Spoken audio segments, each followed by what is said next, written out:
Hi, everyone. Welcome to the Fullest podcast. I'm your host, Nikki Bostwick, and today's guest is Dana Penenberg, who is a craniosacral therapist, somatic healer, holistic birth coach, and radical birthkeeper. Hi, Dana. Hi, Nikki. I'm so happy to be here. I'm so happy to have you here and to connect with you. I'm really excited to share more about your work with our listeners, and I had the pleasure of experiencing, your craniosacral work recently, and I just loved it so much, and I love your energy, and I feel like we're just so aligned on so many things. So I'm just excited to, learn more about your story and what brought you to this work. And I just would love for you to share with us how you ended up doing this work that you're doing. Yeah, well, I just want to second what you said. I was blown away by the connection that I had with you. I have been a fan and a listener of the podcast, but just connecting with you in person, I feel like 5 minutes of talking, we just had this amazing connection and we're totally on the same page. So how I arrived at the work that I do now, it was a long, windy journey. I don't know if you want me to start all the way from the beginning or kind of like how I got into birth. I know. I mean, I think it's it all life I don't think there are any mistakes. That's just how I see it. And I find it so interesting that when I meet women, Carson's the same way, that are in this line of work and don't have children themselves yet, but it's like they're called to this work, but you started with other things that led you to it. So I just want to know from the beginning, like, Okay. tell us. Yeah.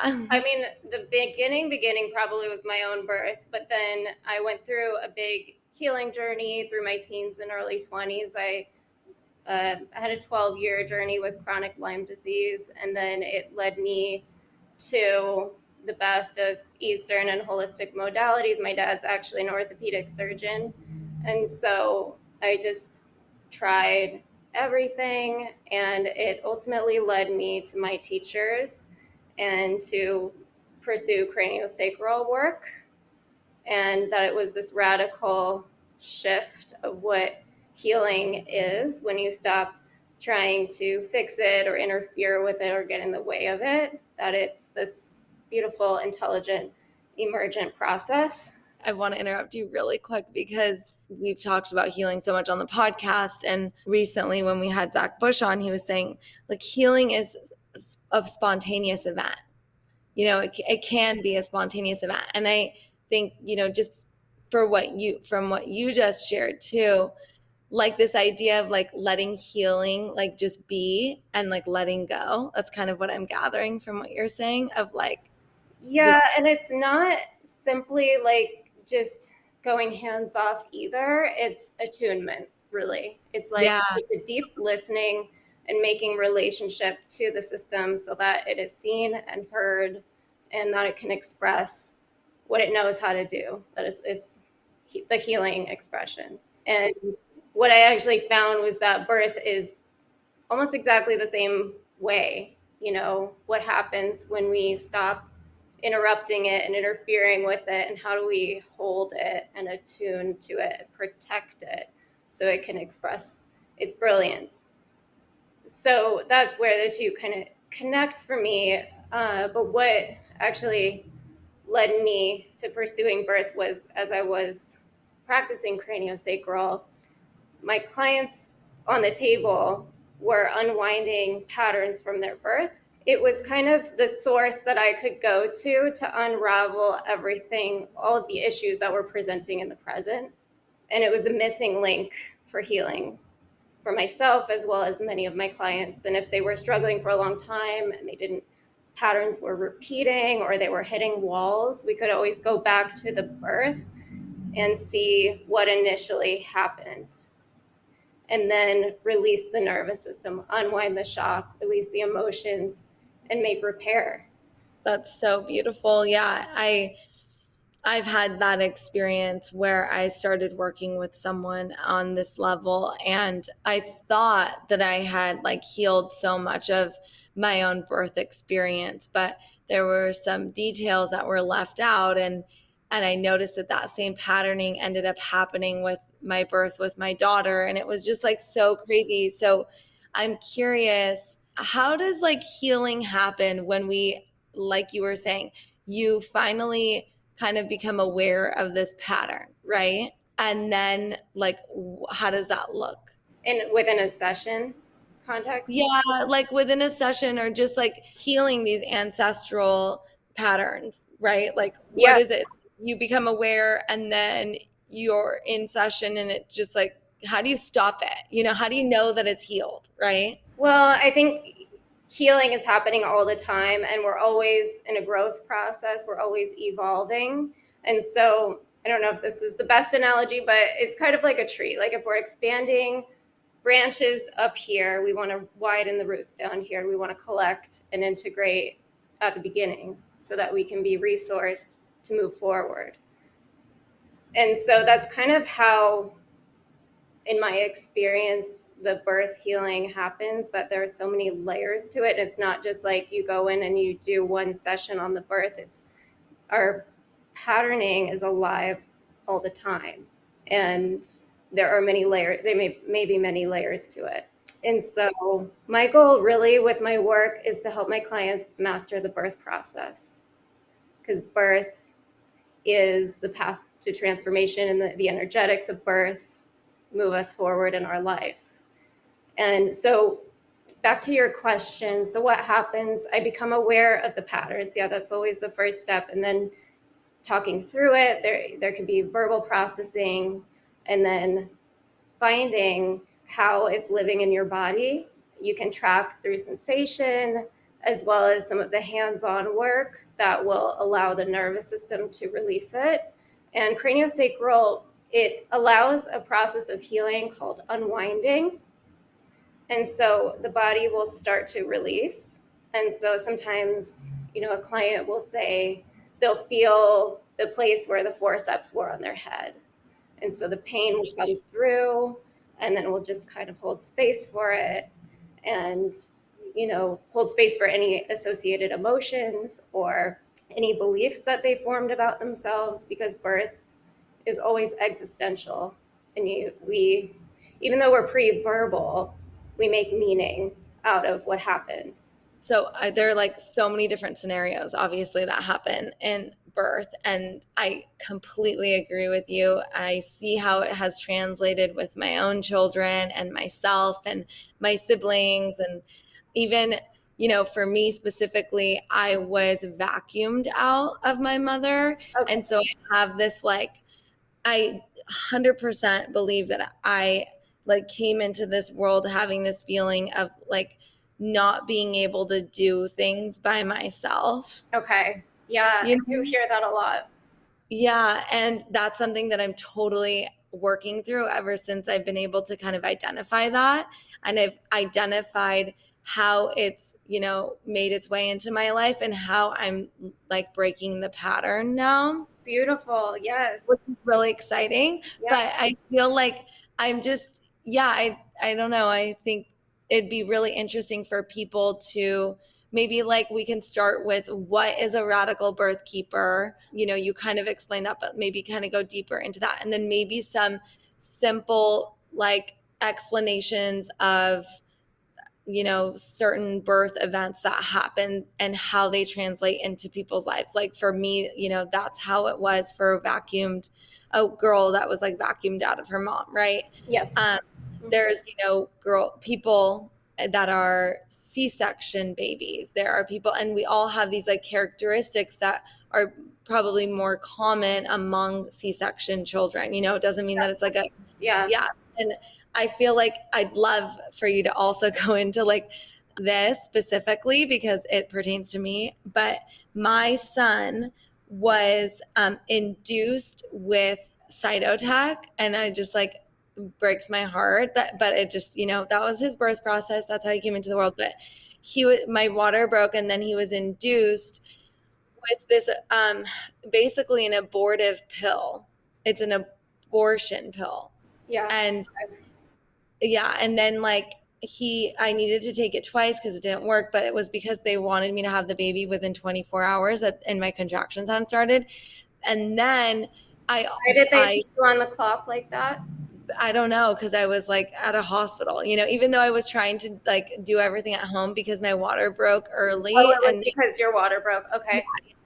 And then he so then the reason they gave me that was because I was so against Pitocin, but I hadn't been educated about cytotech. Okay. And they had said, if you do this form of induction, you might not need an epidural. And I was trying to not get an epidural. So like I kind of fell for it, even though any induction kind of leads to an epidural for the most part. Did you experience that? Did you get the epidural? So I ended up with an epidural. And what I want to share is I've done a lot of research, and I found since that like children who have been in mothers, during the labor process who have taken epidurals, it has what's that thing that everyone's passing away from? Fentanyl in it. Yeah. And like there's a huge uptick in, these opioid deaths and fentanyl deaths and heroin deaths. And I really believe that there's a strong correlation because we're coming and we're imprinted into this world. Definitely do as well. And I was really interested when you shared that on your podcast before. Yeah. So I wonder so like, yeah, just kind of go back to like, birth keepers, radical birth keepers. Birthkeeping, and then into that, like, story you just shared that I have so many questions about. Okay. Yeah. So the way that I got into becoming a radical birth keeper was I did the traditional doula training, and a lot of pieces were missing for me because I came from the background of pre and perinatal psychology and understanding the baby's experience. And I didn't feel like that was acknowledged in my basic doula training. I didn't feel like there was an awareness of trauma and what's actually happening with all these interventions. It was just like, how do we make mom more comfortable, and how do we back her up whatever choice she makes? And so with that, I just felt kind of stifled, and that I didn't know how to really support people in the way that I wanted to and believed in. And so I told you I heard Yolanda Norris Clark on a podcast with Luke Story, and she just filled in all the missing pieces for me. She has an incredible understanding of physiological birth and as well as trauma. And she was kind of calling out the medical system and describing all the interventions and the actual effects of them. And so I went into her training program, the Radical Birth Keeper School, with Yolanda Norris Clark and Emily Saldea of the Free Birth Society. And so it was a very comprehensive training, all on physiological birthing outside of the medical system. And so amazing. Yeah, I just felt like I couldn't really support women in the way that I wanted to in the hospital setting. So I was kind of scared, but also thrilled to find out this other way. And that every question I had, they were able to decode it and debunk it and say, kind of weigh the risks and the actual safety of doing at home versus the hospital. And so piece by piece, I was able to decondition myself from the dependency on the system and then support women who were interested in that. So that is radical birth keeping, is supporting women in birthing holistically, birthing at home outside of the system if they choose.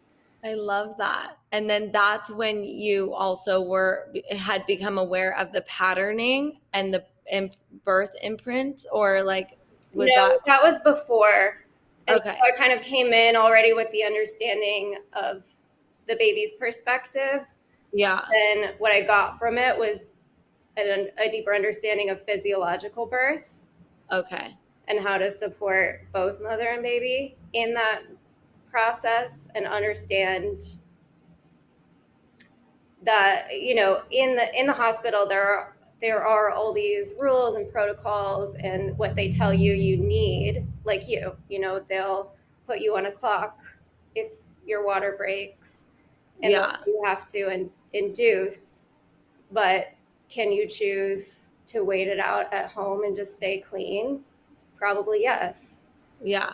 I totally could have, like, my water wasn't shooting out. You know, it was like I had so much amniotic fluid that they ended up having to break my water sac because they said I had a 4 bag, and this was after I had been induced. So it's like, if only my doula, that's the other thing, is like choosing the right doula. You know, just because someone's a doula doesn't mean they know all of this. And that's amazing that people are interested in becoming doulas, and everyone starts somewhere. But my doula, didn't even know what cytotech was, so she couldn't give me like proper information or anything, and I was kind of put within minutes, like told to make a decision. And Okay.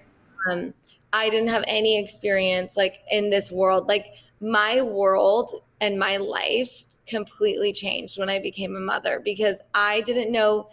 I knew some things. Like, I knew I didn't want to, I knew about how I wanted to raise my children, or what sorts of things, like well visits, and how I wasn't like really interested in taking my children to well visits, and like I knew what they were all about, and I didn't want an epidural, whatever, but I didn't understand, like, I have this like fully holistic view of the process and like what's really going on. I could kind of tell.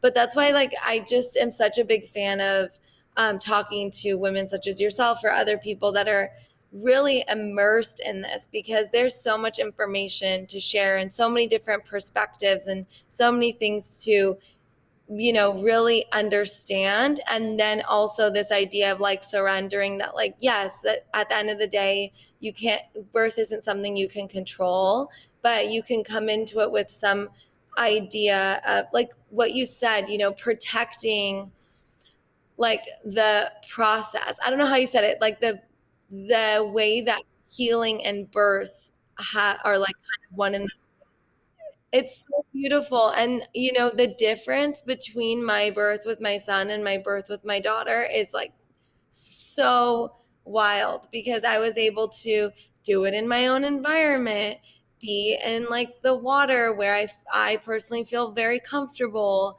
I was able to just kind of like really open up, and it was, for the most part, like I mean, totally like felt like a pain-free birth, really. Obviously, like, birth is Never painful. have any help with that pain. No, yeah, and like, I thought I wasn't gonna make it. Like, I needed an epidural. There were so many reasons why I was exhausted at that point, but with my son. But yeah, I'd love for you to kind of share with us common characteristics with common that are associated with common interventions that you've found with people when it comes to like how that imprinting of their birth story translates to the rest of our lives. I will go into that. I also want to make a point about what you are sharing, and that I truly believe in divine timing above all, and that there are no mistakes in life and in birth, and that experience allowed you and him to become exactly who you came here to be, and do the healing that you're meant to do together as a family. Oh, And thank you. that time, people refer to it as the quantum, but like in healing, time is not linear. Like, we're always going backwards and forwards, and kind of like spirals and fractals, and Yeah. and so there is always time to make that repair with him, and you can make it with him every day. And something that I advise mothers to do is to actively talk with their children about birth, about what happened, fill in the missing pieces, allow him to express the emotions around it, to release it through play, through metaphor, and actively make that repair every day. Oh, I love that. And then, so back to characteristics, what you described is I see that very often when there was some kind of interruption, whether it was a C-section, forceps, vacuum. Sometimes people can feel like they know what they're going out in life to do, but then all of a sudden they get flooded with doubt and they second guess themselves. They just get stifled. and then life kind of takes them in another direction. And so the repair for that is kind of going back in and reestablishing your own timing and your own pathway. Like how you would have had it, how you would have wanted it to be, or just kind of like understanding that that doesn't mean that you can't. Yeah, I mean, it probably would need to happen assisted within the context of a session, someone Yeah, to assist you in doing that and kind of revisiting that, understanding what you made it mean and how it's being held in your body, releasing it, and then recreating it. And so for me, I was induced actually, and it was a quote unquote natural induction. He stripped the membranes, and I was out in an hour. And as a child, as a toddler, I moved very slowly, and I was constantly trying to affirm my own timing. And so oh, that is something that I worked through. I actually I've been discovering that a big piece of my healing and what happened with me was an intervention that took place in the womb, which oh is the amniocentesis, or I guess it was CVS, the CVS procedure, where they go in with a needle and they yeah. take a sample of the lining. Mm-hmm. And so Were your parents older, or is that what they used to do uh, for did testing? that to just test it, make sure that I was okay. Yeah, But it totally caused like a shock response in my body and this kind of invasion. yeah. And so that was ultimately how I think the Lyme disease got in. That's exactly kind of what a tick does. And I Whoa. grew up having nightmares and fears about someone coming in through the window. And so I did some repair around that, which was really interesting. Yeah, Uh, and then what I also see is people with the cord wrapped around their neck. And I've talked about this with Yolanda because in the physiological birth space, they view it as not an emergency, and it's adaptive to wrap the cord. And it's true, like it's not cause for an emergency intervention. All you need to do is unwrap it, but it can be very scary for the little one. yeah. You feel like as you're being born, you're risking dying. And so that's what I've experienced when I've gone back there with people. Mm-hmm. And so what I see with those types of people is that they're usually very expressive, usually artists, but they can be a little bit stifled with how they share that expression, or they could be like, a lot of them are secret journalers. And and then what I do see is that they are between worlds, like they're kind of shamanic. Interesting. Yeah. And so I think there's always a gift on the other side of integrating the Yeah. imprint. And so that's often what I see. There's always a gift in there. And yeah, usually it's about like being able to affirm your timing and kind of clear wherever you got interrupted. Mm-hmm. So what about epidural births? Well, because you kind of have a lot of things layered. Epidural, okay. Yeah. Yeah. With epidural, what I see is that that's a moment where the mom numbs out and kind of leaves her body. Mm-hmm. And so that it's like the contact is removed for the Yeah. baby, and it could feel very lonely and like I Yeah. have to do this all by myself. And, maybe they're a little bit drowsy too. Hi, everyone. Welcome again to the Fullest podcast. As you may or may not know, we've been sharing the benefits of saffron with our community for a little while now, and I want to offer 15% off our entire product line to our podcast listeners with code The Fullest Podcast at checkout online at thefullest.com. Growing up in a Persian family, I'd always felt the benefit of saffron in my life, but it wasn't until I stumbled on the research that it made me realize what powerful medicine it is. Saffron has been proven over and over again in clinical, double-blind placebo trials to be an effective form of treatment for depression, anxiety, and ADHD. Saffron has been used by many cultures for thousands of years for these purposes, and now the research is here to finally back it up, proving that plant medicines and ancient healing practices can actually be an effective alternative to pharmaceuticals. At the fullest, we believe that incorporating this ancient wisdom into our modern lives is the most powerful and accessible path to healing. We also believe that everyone's journey is unique, so our product line offers a variety of formulas to help you curate saffron into your personal wellness routine. Warm Feelings is our saffron latte powder and comes in individual sachets and in large sustainable glass jars. Featuring 150 milligrams of high-grade saffron in a creamy bed of coconut and cardamom. It's the perfect coffee alternative and feel-good start to your day. If you prefer to pop a pill, Kinder Thoughts is our 30-day supply of saffron capsules, and it's a super simple way to support your body and mood with the power of saffron. Not to mention, it's really amazing for headaches if you feel one coming on. Our saffron soaks are the latest addition to our product lineup, which include Exhale, our saffron salt bath blend, and Inhale, our probiotic-rich saffron milk bath blend. Soak in them to support your digestion, inflammation, and support your skin microbiome. Honestly, at the moment, I'm using each of these products on a daily basis depending on my needs.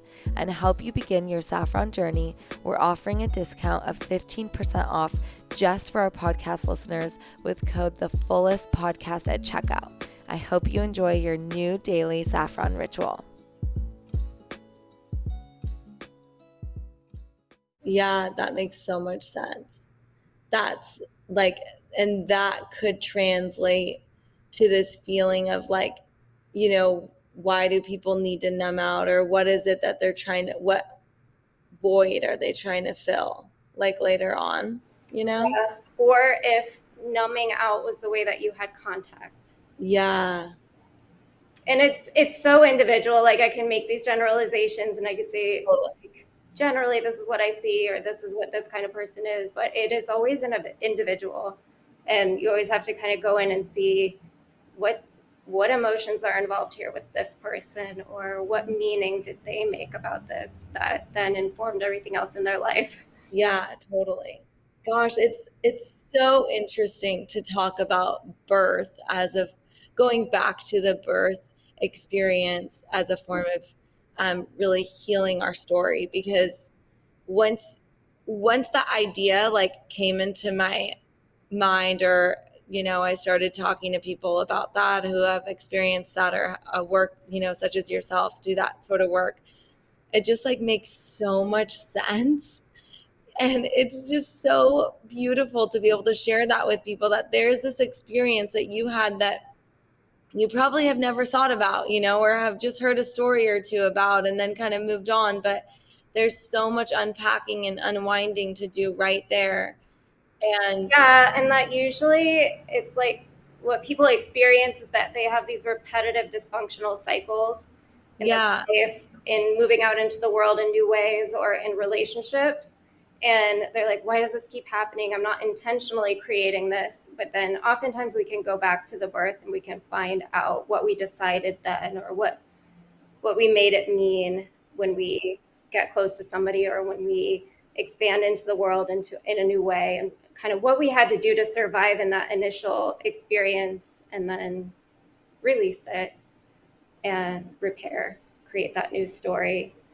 And it happens not just in the birth process, but like you said, and during the entire pregnancy, right? Like from conception, right? Yeah. I mean, I've heard of, just even the difference of being, a baby who's been called in versus, not, wanting the baby, right? And not that, makes anyone less of a person or whatnot, but it's just like being aware of how you, how you were in your mother's womb and what her experience was and how that translated to you makes a huge difference, because now you're your own person. You've individuated and you have power over yourself and your story. And it isn't Exactly. Yeah. anything, but like you can now be your own person and reincorporate that and give new meaning and understanding and compassion for that. Right. Yeah. And so when we are about 4 weeks in utero, the heart is totally exposed outside of the body. And that is usually around the time mom finds out and has that response, like whether she's excited, whether she's scared, embarrassed, shamed. So that goes right into the sense of self. And so again, like I don't believe there are any mistakes, but there is opportunity for understanding and there's opportunity for repair. Yeah, so amazing. And I think for anyone out there that's interested in doing this type of work, can you share a little bit about the difference between this type of inner work versus like traditional therapy or any sort of other therapeutic, methods? Yeah, I mean, I do have clients that have done therapy for like decades, and what they often say is they get farther along within a much shorter period of time with this kind of work because it is involving the subconscious and the patterns held in the body. And so, what I find with my clients who are doing a lot of talk therapy, like it's great and complementary to this work. But if you're kind of only doing the talk therapy, you are uncovering a lot from the subconscious, and then it's just circulating in your mind and it doesn't have a pathway out. And so it can be a little bit more triggering or activating in that way. And so Yeah, this that makes offers sense. that release and that embodied integration.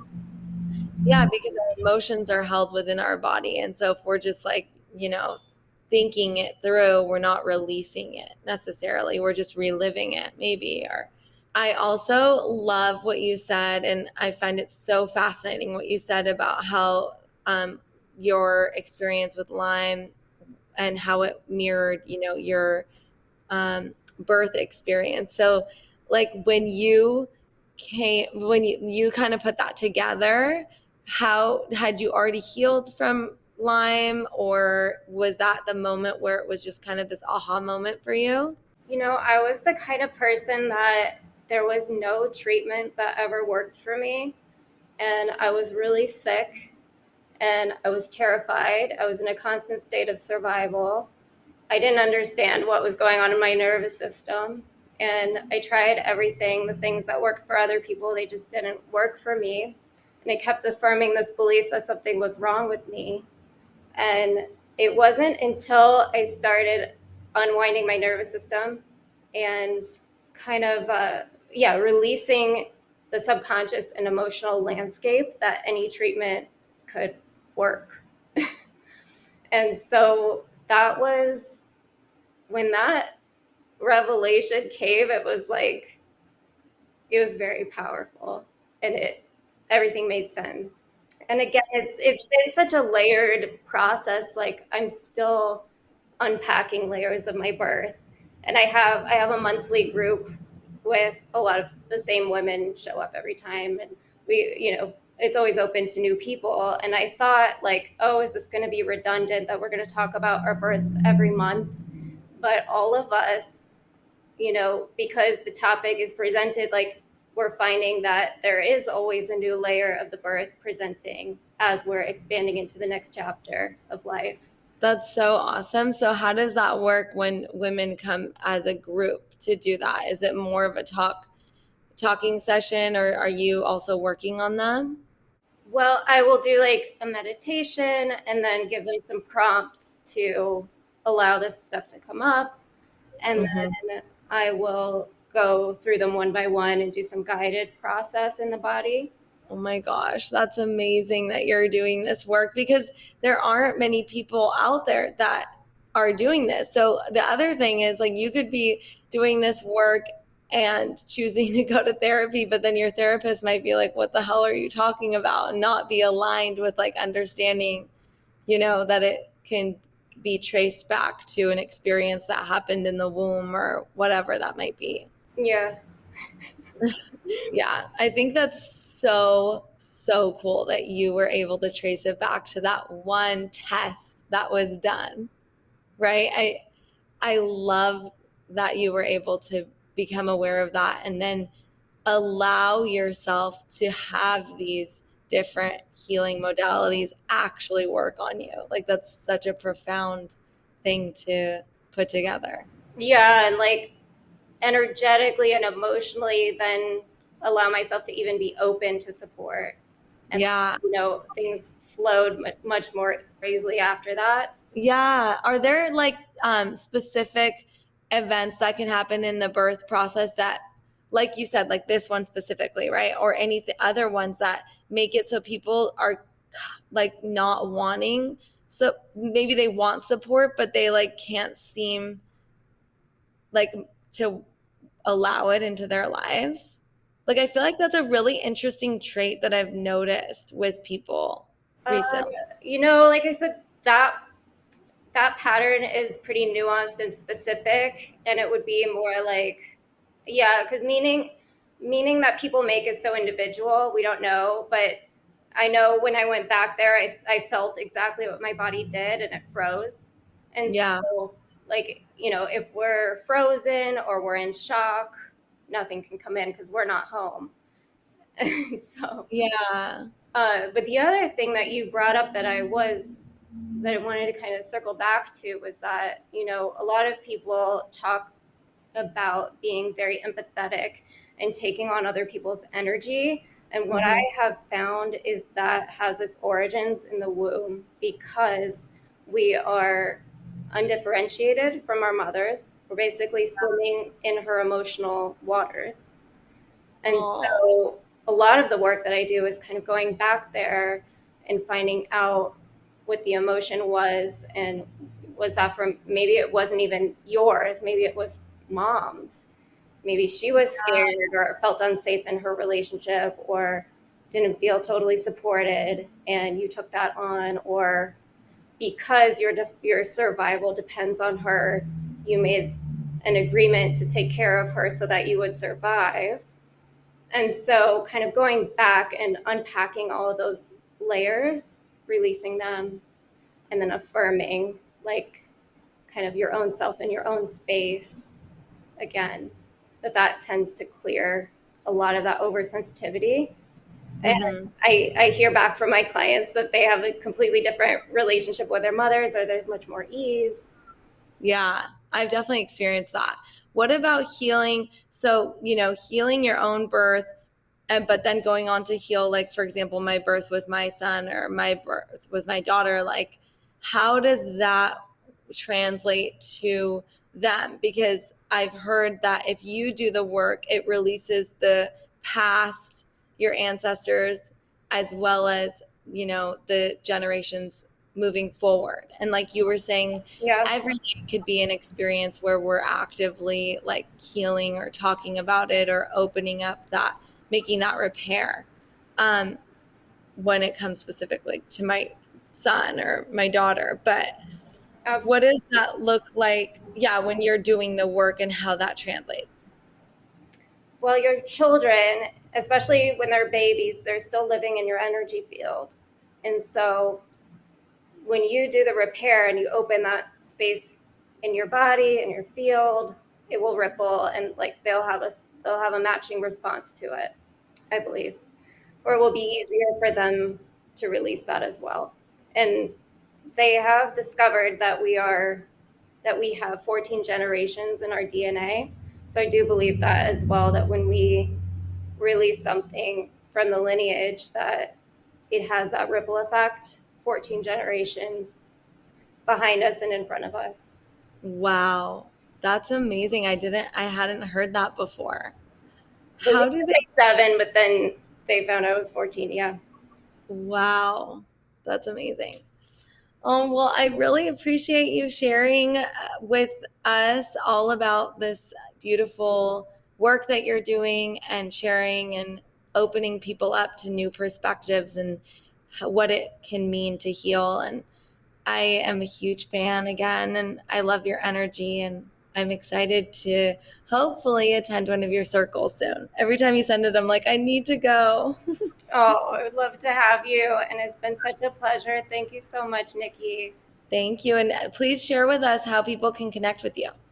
Yeah, so I'm on Instagram at original_imprint_birth. And my website is danapenenberg.com. And people can come see you, like make an appointment to come see you for a session? Definitely. Yeah, I have in-person sessions here in Malibu. I have virtual sessions if you're not local. And I have my monthly group here at my home in Malibu. So reach out to me, ask me your questions, and I'm happy to support you wherever you're at.